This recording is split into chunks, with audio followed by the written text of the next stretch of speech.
My dear students, now we have to see some parts of the endosperm. Already we have seen the endosperm in detail. Types of the endosperm we have completed with diagrams. Now, some of the parts which are present, very essential parts present in and around of the endosperm. Endosperm, already I told you, it is a nutritive structure present in the endosperm seed. It stores food materials and it supplies food materials to the developing embryo. Endosperm is of several types based on the nature of the endosperm, based on the development, based on the structure. The endosperm will be classified into several types. The main types are given: nuclear endosperm, cellular endosperm, helobial endosperm, ruminate endosperm. In the Arachis hypogaea, nuclear endosperm is seen. In nuclear endosperm, the primary endosperm nucleus divides and redivides, produce a number of nuclei inside the endosperm. That is not followed by wall formation. The nuclei, there are several nuclei will be formed due to the free nuclear division, mitotic division. Primary endosperm nucleus divides, redivides and produce a number of nuclei that are living freely, floating in the endosperm. Such a type of endosperm is called nuclear endosperm that can be seen in Arachis. The second one is cellular endosperm. Cellular endosperm is seen in Helianthus, sunflower. In the Helianthus, the primary endosperm nucleus divides repeatedly and produce more number of nuclei. Immediately after the division of the nuclei, cell wall formation takes place. So, in the endosperm, the number of cells are produced. You can see the endosperm is fully occupied with cells. Completely, the endosperm is occupied with cells. That is the cellular endosperm. The third one is helobial endosperm. In the helobial endosperm, primary endosperm nucleus move to the bottom of the ovule in the embryo sac, that is to the callosal end, where it divides into two nuclei. One nuclei forms smaller chamber, another one will form larger chamber. The smaller chamber is located in the callosal area.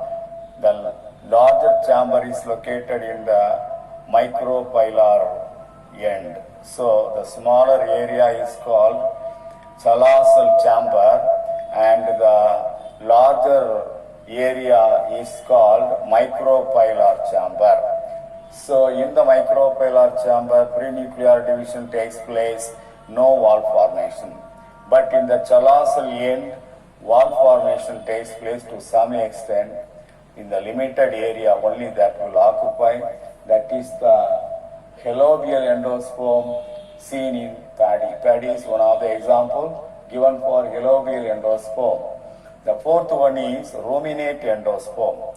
When the surface of the endosperm is uneven, when the surface of the endosperm is irregular, such a type of endosperm is called a ruminate endosperm. You can see the ruminate endosperm in the Areca texture, park. In that uneven surface of the endosperm can be seen. Right, come to the coconut water. In the tender coconut, the coconut water, the pure water, pure coconut water is the example for free nuclear endosperm. That water is an endosperm. It is a liquid endosperm. It's an example for liquid endosperm. It is a free nuclear endosperm. The nuclei are freely floating in the water. So that is the example for free nuclear endosperm, coconut water of tender coconut. White kernel, tengai, white kernel of mature coconut is the example for cellular endosperm. In the cellular endosperm, the endosperm is fully occupied by the cells. So that is the white kernel. The third one, the coconut milk, the coconut water, after maturation, after a period, after some period, that is converted into coconut milk. The coconut milk is a very good basic nutrient medium that is used for the differentiation of embryo, embryoid and plantless during plant tissue culture. In plant tissue culture, one cell is differentiated into embryo or embryoid, plantless. That differentiation is possible by the coconut milk because it contains growth hormone. Cytokinin is present in the coconut milk that will stimulate the proliferation of the cell so that differentiation of embryoid plantless takes place in the plant tissue culture. Hyaluron layer is a special layer present just around the endosperm in all kinds of cereals. In most of the cereals, the outer to the endosperm, there is a uniseriate or a few layers of cells present.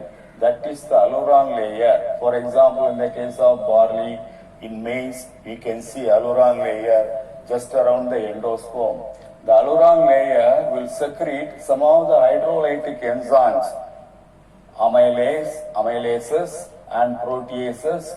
These two are the hydrolytic enzymes secreted by the hyaluron layer, and that is used for the digestion of the reserve food material in endosperm. In the endosperm, one more single layered cell organelle present, that is the spherosomes.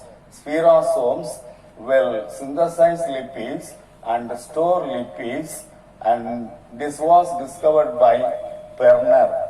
Perner discovered spherosomes in plants. The spherosomes can be seen only in plants, the endosperm of the plants, in the endosperm of the seeds of the plants.